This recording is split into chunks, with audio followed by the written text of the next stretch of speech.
दोस्तों, Tata motor passenger vehicle की बात करें तो स्टॉक के अंदर गिरावट का सिलसिला आज भी जारी है। अब आप ये देख ही सकते हो कि स्टॉक लगातार नीचे आ रहा है। लिस्टिंग के बाद 400 के आसपास काफी समय तक ट्रेड किया, परंतु जैसे ही आप देखें बाजार में कमर्शियल व्हीकल की लिस्टिंग हुई, इसमें गिरावट का सिलसिला शुरू हो गया। तो आप देखिए इसके बाद काफी सारी जो खबरें निकल के आ रही है वो काफी निगेटिव है। अब जो अपडेट निकल के आ रही है कि Tata motor passenger vehicle Sensex से भी बाहर हो सकता है, और अगर ऐसा होता है तो बहुत सारा निवेश निकलेगा। ऐसे में क्या भारी गिरावट की संभावना बन रही है, समझने की कोशिश करेंगे इस वीडियो के माध्यम से। मार्केट एक्सपर्ट क्या कह रहे हैं, और दूसरी तरफ टाटा मोटर कमर्शियल व्हीकल की बात करें तो ये स्टॉक काफ़ी अच्छा कर रहा है। आज भी हमने पॉजिटिव क्लोजिंग देखी है, और धीरे-धीरे दोनों के बीच का जो आप देखिए गैप था वो कम होता हुआ दिखाई दे रहा है। शेयर की प्राइस धीरे-धीरे नज़दीक आ रही है। क्या ऐसे में आने वाले समय कमर्शियल व्हीकल का बिज़नेस बेहतर करेगा? समझेंगे इस वीडियो के माध्यम से। दोनों में से इस समय बेहतर कौन-सा है?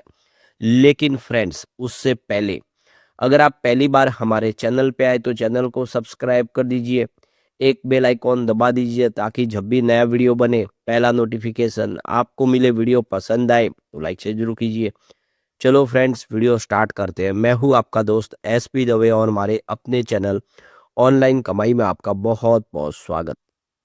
सबसे पहले टाटा मोटर पैसेंजर व्हीकल के कारोबार की बात करें, आज 371 पर क्लोजिंग देखने को मिली, जहाँ पे 0.43% की गिरावट थी। तो गिरावट का सिलसिला जारी है। आपको ये पता ही होगा कि 400 रुपये में इसकी लिस्टिंग हुई थी 14 अक्टूबर को, डीमर्जर होने के बाद अलग से। उसके बाद ये उस लेवल से काफ़ी ऊपर भी गया, लेकिन आज स्थिति ये है कि ये स्टॉक आप समझ सकते हो लगभग 30 रुपये नीचे आ गया है। तो लगातार गिरावट का सिलसिला जारी है। दूसरे दिन की गिरावट के साथ लगभग 9% के आसपास की गिरावट हुई है। तो क्वार्टर 2 के रिजल्ट इस बार कमज़ोर रहे, कंपनी प्रॉफ़िट से लॉस में आई, और उसके बाद आप देखें तो ये सिलसिला है शुरू हो गया है। तो ये देख सकते हो कि अपने 7वें महीने के लो स्तर पे पहुँच गया स्टॉक, जो स्तर 363 का इंट्राडे में आज लो बताया। 9% की गिरावट हो चुकी है। तो आप समझ सकते हो टीएमपीवी का जो डिवीज़न है इस समय, वो क्वार्टर 2 के बाद दबाव में आ गया है। स्पेशली इसका जो प्रॉब्लम है सबसे बड़ा, वो है जैगुआर लैंड रोवर का बिज़नेस, जिस पे आप देख सकते हो कि साइबर अटैक हुआ, पूरा का प्रोडक्शन शटडाउन हुआ, और ग्लोबल मार्केट में डिमांड कम हुई है, चाहे चाइना का बाज़ार हो या यूएस का बाज़ार हो। तो उन सब का असर इस समय इसके शेयर के ऊपर देखने को मिल रहा है। भले ही इस समय इंडिया का बाज़ार इनके लिए अच्छा हो, लेकिन ग्लोबल मार्केट में कंपनी से बहुत बड़ा रेवेन्यू आता है, और वहीं पर इनको बड़ा प्रॉब्लम झेलना पड़ रहा है इस समय। अब इसके बीच में एक बड़ा झटका और लग सकता है। टाटा मोटर कमर्शियल व्हीकल का जो शेयर है, वो सेंसेक्स से बाहर हो सकता है। और आप देख सकते हो कि नया जो दावेदार है वो एयरलाइन कंपनी है इंडिगो। अगर सेंसेक्स से बाहर होगा तो इसका मतलब ये है कि बहुत सारा इन्वेस्टमेंट भी बाहर होगा। बहुत सारे जो निवेशक है वो सेंसेक्स को ट्रैक करके ही निवेश करते हैं। तो सेंसेक्स के शेयरों से बाहर निकलने की भी यहाँ पे संभावना अब बनने लगी है इसकी, क्योंकि इसका मार्केट कैप लगातार कम हो रहा है। तो टाटा मोटर का कमर्शियल और पैसेंजर व्हीकल का बिजनेस अलग हो गया, जिससे इसका जो मार्केट कैप है वो बहुत कम हो गया है। तो आप देख सकते हो कि टाटा मोटर के जो शेयर है वो सेंसेक्स 30 शेयर बेंचमार्क से बाहर हो सकते हैं अब, और उसकी जगह पे देश की सबसे बड़ी एयरलाइन कंपनी है जो इंडिगो, जिसकी मूल कंपनी है इंटर ग्लोब एविएशन, वो अब प्रबल दावेदार बन चुकी है। तो दिसंबर महीने में फिर से आप देखिए इसका रिव्यू होगा, और इसी महीने दिसंबर में इसकी घोषणा भी हो जाएगी। तो ये देख सकते हो कि ये जो बदलाव है वो 19 दिसंबर से प्रभावी हो सकते हैं। तो आप समझ सकते हो कि डीमर्जर के बाद आप दोनों की प्राइस में कमी आई, इसके मार्केट कैप में कमी आई। तो इस समय टाटा मोटर का कमर्शियल व्हीकल का जो बिजनेस का मार्केट कैप है वो 1.19 ट्रिलियन रुपीज के आसपास है, जबकि टाटा मोटर पैसेंजर व्हीकल का बिजनेस है उसका 1.37 ट्रिलियन रुपीज के आसपास है। इसके विपरीत इंडिगो का जो मार्केट कैप देखें तो 2.27 ट्रिलियन रुपीज के आसपास है। तो दोनों से काफ़ी ऊपर है, और इसी वजह से अब टाटा मोटर की जगह है वो यहाँ पे देख सकते हो कि इंडिगो ले सकते हैं एयरलाइन।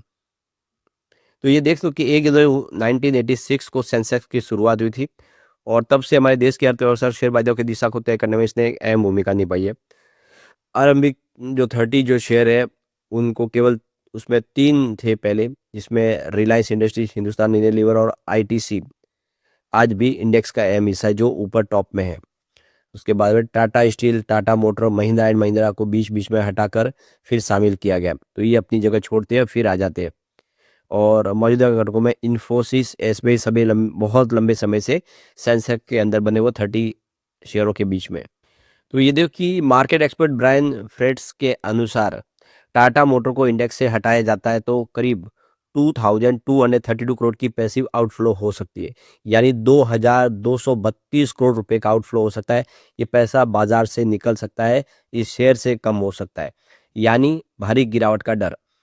और दूसरी जब इंडिगो को शामिल किया जाए तो उसमें 3157 करोड़ रुपीज के पैसिव इनफ्लो आ सकता है, तो बिल्कुल उसका निवेश आएगा। लेकिन टाटा मोटर के लिए बहुत बुरी खबर है, भारी पैसा यहाँ से निकल सकता है।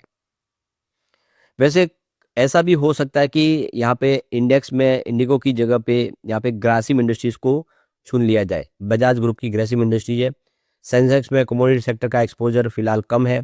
अगर ग्रासिम को जगह मिलती है तो करीब 2526 करोड़ रुपए के पैसे इनफ्लो की संभावना बनती है, जो इसमें निवेश आ सकता है। तो हालांकि मार्केट ट्रेड और वेटेज रिक्वायरमेंट को देखते हुए इंडिगो का नाम फिलहाल सबसे आगे माना जा रहा है, वो प्रबल दावेदार है। लेकिन उनका नहीं होता है सिलेक्शन, तो फिर देखो कि ग्रासिम इंडस्ट्रीज का हो सकता है। लेकिन कुल मिला के ये अब मोटे मोटी बात निकल के आ रही है कि टाटा मोटर अब सेंसेक्स से बाहर निकल जाएगा। तो ये देख सकते हो कि जेएलआर का जो कारोबार है उसमें बहुत सारी प्रॉब्लम चल रही है। सितंबर में साइबर अटैक के चलते 5 सप्ताह तक प्रोडक्शन पूरा रुक गया था, जिससे कंपनी को दूसरी तिमाही में $228.5 मिलियन का वन टाइम चार्ज देना पड़ा। रिसर्च फर्म जेफरीज ने चेतावनी दी है कि चीन में टैक्स प्रेशर, बढ़ती हुई कंपटीशन, इलेक्ट्रिक वाहनों की ओर से शिफ्ट होने से जेएलआर के मार्जिन पर दबाव बन सकता है और कंपनी को आने वाले समय और मुसीबतें झेलनी पड़ सकती है। दूसरी तरफ देखें तो यहाँ पे टाटा मोटर लिमिटेड, जो टाटा कमर्शियल व्हीकल का बिजनेस संभालती है कंपनी, उसने आज भी पॉजिटिव क्लोजिंग दिया 323 पॉइंट, और आप देख सकते हो कि इंट्राडे में 327 तक भी गया। 330 के आसपास इसकी लिस्टिंग हुई थी, आपको पता ही होगा। तो ये स्टॉक अच्छा है, आप समझ सकते हो कि इंट्राडे का 310 का लो बनाया, लेकिन उस लेवल से इसने फिर खरीदारी के दम पे तेजी बताई है। तो दोनों में शेयर में देखें तो ये शेयर अभी भी बेहतर लग रहा है और काफ़ी अच्छा कर।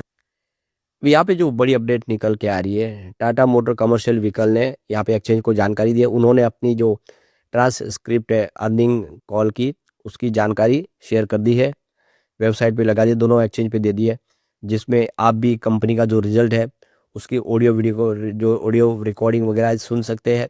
कंपनी ने अपने रिजल्ट को लेकर क्या संभावना व्यक्त की है, वो सारी जानकारी आपको वहाँ पे मिल जाएगी, आप उसको ले सकते हैं। तो ये कमर्शियल व्हीकल का बिजनेस तो काफ़ी बेहतर लग रहा है। तो टाटा मोटर के कमर्शियल व्हीकल बिजनेस को लेकर जेफरीज तो यहाँ पे देख सकते हो कि काफ़ी चिन्ह चेतावनी कमर्शियल व्हीकल दे रहे हैं, लेकिन एचएसबीसी बहुत बुलिश है कमर्शियल व्हीकल के बिजनेस को लेकर। वर्तमान में कमर्शियल व्हीकल इंडस्ट्रीज का लगभग 12 गुना, यानी 12x 1 ईयर फॉरवर्ड एविडाटा पर ट्रेड करा है, जिसे अशोक लेलैंड और टीएमएलसी भी शामिल है। जबकि पैसेंजर व्हीकल बिजनेस में इंडस्ट्रीज का 15 से 17 गुना पर ट्रेड होता है। एचएसबीसी का कहना है कि पहले ये वैल्यूएशन अंतर जायज़ माना जाता था, क्योंकि कमर्शियल व्हीकल सेक्टर में उतार चढ़ाव ज़्यादा होता था, मार्जिन भी काफ़ी अस्थिर रहते थे। लेकिन अब दोनों इंडस्ट्रीज की जो प्रोफाइल एक दूसरे के करीब आ रही है, और ब्रोकरेज का मानना है कि कमर्शियल व्हीकल सेगमेंट में वैल्यूएशन में री रेटिंग की अच्छी संभावना है। यानी अब एचएसबीसी का कहना है कि जो कमर्शियल व्हीकल का बिजनेस है वो काफ़ी बेहतर कर रहा है पैसेंजर व्हीकल बिजनेस के मुकाबले। एचएसबीसी ब्रोकरेज फर्म का मानना है कि टीएमएलसीवी अपनी गाड़ियों के लिए प्रीमियम कीमत वसूलता है, खासकर एमएचसीवी सेगमेंट में अपनी कीमत जो तय करते हैं वो बहुत ज़्यादा रखते हैं, अच्छी रखते हैं, जिससे उनका जो ग्रॉस मार्जिन है वो काफ़ी अच्छा रहता है। एचएसबीसी को उम्मीद है कि डीमर्जर के बाद मैनेजमेंट का ध्यान सीवी कारोबार पर और ज़्यादा केंद्रित होगा, और ऐसे होने पर कंपनी की कामकाज की दक्षता और शानदार बढ़ेगी और कंपनी का मार्जिन भी बेहतर होगा। तो यहाँ पे एचएसबीसी बहुत ज़्यादा बुलिश है। तो कुल मिला के दोनों में अगर कंपेयर करें तो कमर्शियल व्हीकल का बिजनेस इस समय ठीक लग रहा है, पैसेंजर व्हीकल के लिए प्रॉब्लम दिखाई दे रही है। लेकिन फ्रेंड्स, कोई भी इन्वेस्टमेंट करने से पहले अपने फाइनेंशियल एडवाइजर से एडवाइस ले ले, या अपना खुद का रिसर्च करें, क्योंकि मैंने वीडियो आपके एजुकेशनल पर्पज के लिए ही बनाया। वीडियो पसंद आए तो लाइक शेयर जरूर कीजिए और चैनल को सब्सक्राइब कर दीजिए। Thank you friends.